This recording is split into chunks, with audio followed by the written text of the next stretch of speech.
Niños y niñas, hoy es un día muy especial. El Día del Libro vamos a celebrar. Los libros nos transportan a un mundo irreal. Y por eso ahora vamos a soñar. Un cuentacuentos está en el lugar y durante un ratito su voz sonará. Oíd con atención, os encantará. Un aplauso. Señor cuentacuentos.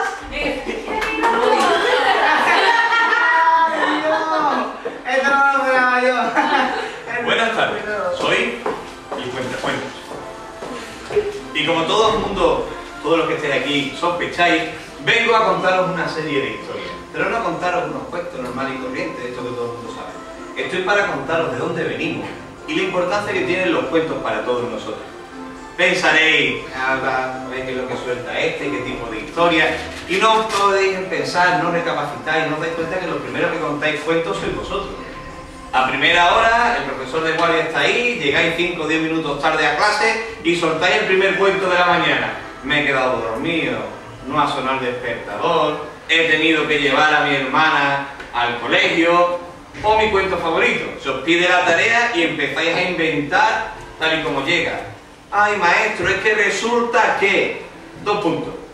Iba a imprimir el trabajo, pero la impresora no tenía tinta, así que tuve que esperar que mi madre viniera del trabajo con la tinta nueva. Cuando llegó se había olvidado de la tinta, tuve que hacer la bolígrafo B. Cuando me puse, resulta que el libro se me había olvidado en el instituto, me conecté a Twenty para ver si mi compañera me decía cuáles eran las preguntas, pero no se conectó, estuve toda la tarde esperando, pues me puse a hacer lo que sabía con el bolígrafo, me quedé sin tinta por la noche, puse papel en el suelo, mi hermana chica que no tenía pañales pasó por mi cuarto, se me dio encima y por eso no he traído los apuntes.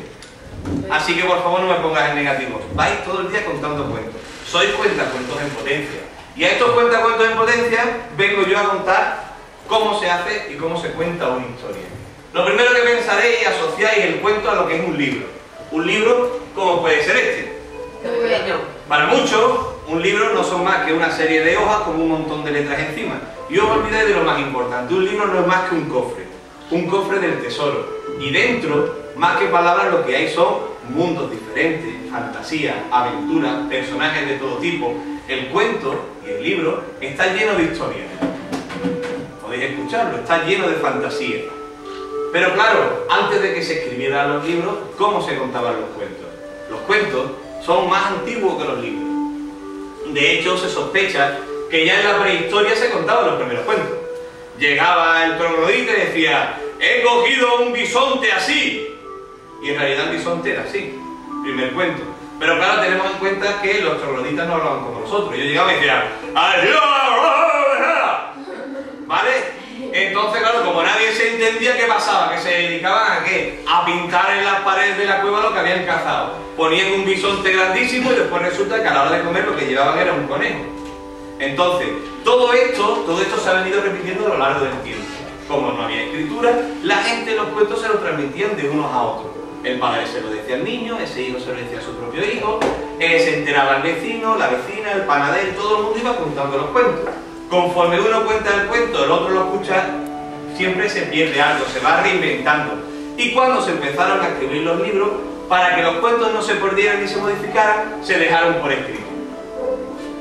Estos libros, básicamente lo que hacen es reflejar todos estos cuentos, toda esta tradición. ¿Y para qué eran los libros? Perdón, ¿para qué eran los cuentos? Los cuentos eran una cosa muy fácil. Los cuentos servían a los maestros de aquella época para enseñar. ¿Enseñar qué? Pues enseñar lecciones como por ejemplo esta. Iban dos amigos una mañana por el campo, el sol estaba en todo lo alto, iban los amigos charlando tranquilamente y a uno se le ocurrió una pregunta. ¿Quién es la persona más poderosa del mundo? Estuvieron los dos pensando y de repente uno dijo: la persona más poderosa es fácil, es el rey. Anillos de oro, corona, su trono, un castillo y después tiene el poder de mandar sobre todos los demás. Venga un ladrón y dice el rey: que le corten la cabeza. Y de repente llegan, ¡zaca! Y le cortan la cabeza. Dime tú si no eres el más poderoso. Y el otro dijo: bueno, me acaba de hablar de un ladrón. Yo creo que el más poderoso es el ladrón. ¿Por qué? Porque el ladrón, sin que nadie se dé cuenta, se mete de noche en tu casa y es capaz de robar lo que quiera. Y nadie se tiene por qué dar cuenta. Se cuela por la ventana, empieza, coge por los cajones, va a la granja, se mete, coge, abre el saco y empieza a meter la gallina dentro. Y después a la hora de comer saca una gallina, le corta el pescuezo y se la come. Dime tú si el ladrón no es poderoso. El otro se queda mirando y dice, me hablas de gallina, ese sí que es el animal más poderoso. Primero porque es un animal mágico. La gallina pone huevos y de ese huevo sale un polluelo. Dime tú si eso no es magia o no es magia. Además, la gallina cuando va por el campo es tan pequeña que nadie repara en ella, empieza a andar y cuando ve una palilla hace plana y se la come. Dime tú si además de mágico es el más poderoso. Y dice el otro, ¿me has hablado de la polilla? Un bichito así, chiquitito, chiquitito. Prácticamente la gente no se da cuenta de que está. Empieza a revolotear y llega al castillo, se pone detrás del trono del rey y empieza a comer la madera. Empieza a comer la madera, comer la madera, comer la madera. Y resulta que cuando el rey se va a sentar y se ha comido prácticamente toda la madera, ¿qué le pasa al rey? Se sienta y de su peso rompe el trono y se cae. Dime tú si no es la polilla el más poderoso que hace que un rey se caiga.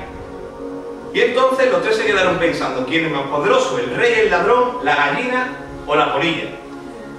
Todo el mundo tiene poderes, vosotros tenéis vuestros propios poderes. A algunos se les da mejor cantar, tocar un instrumento, a otros se les da bien, por ejemplo, correr, practicar determinados deportes, otros tienen mucha imaginación, uno escribe muy bien, todo el mundo tiene sus propios poderes. Lo importante es saber aprovecharlo, saber que se nos da bien y empezar a favorecer todo eso, ¿vale?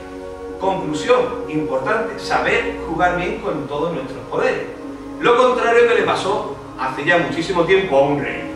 El rey era la peor persona del mundo. Avariciosa, egoísta, tirana, hacía lo que le daba la gana. Era la persona más temida del reino.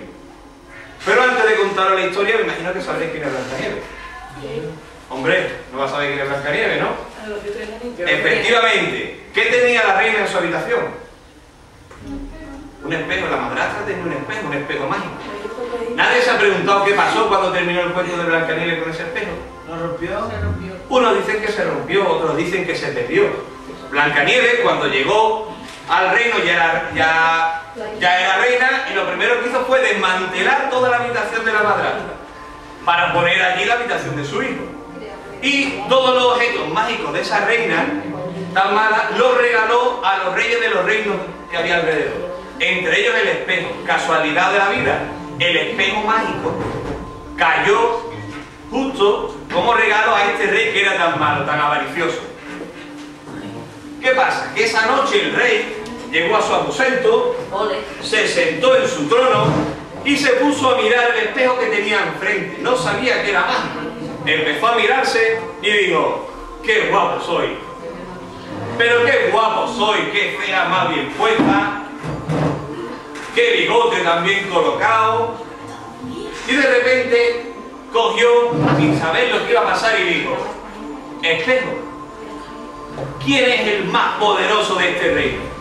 De repente el espejo, la figura que estaba reflejada empezó a cambiar, hasta que de repente adoptó una cara que el rey no conocía y le dijo, Majestad, usted es la persona más poderosa de este reino.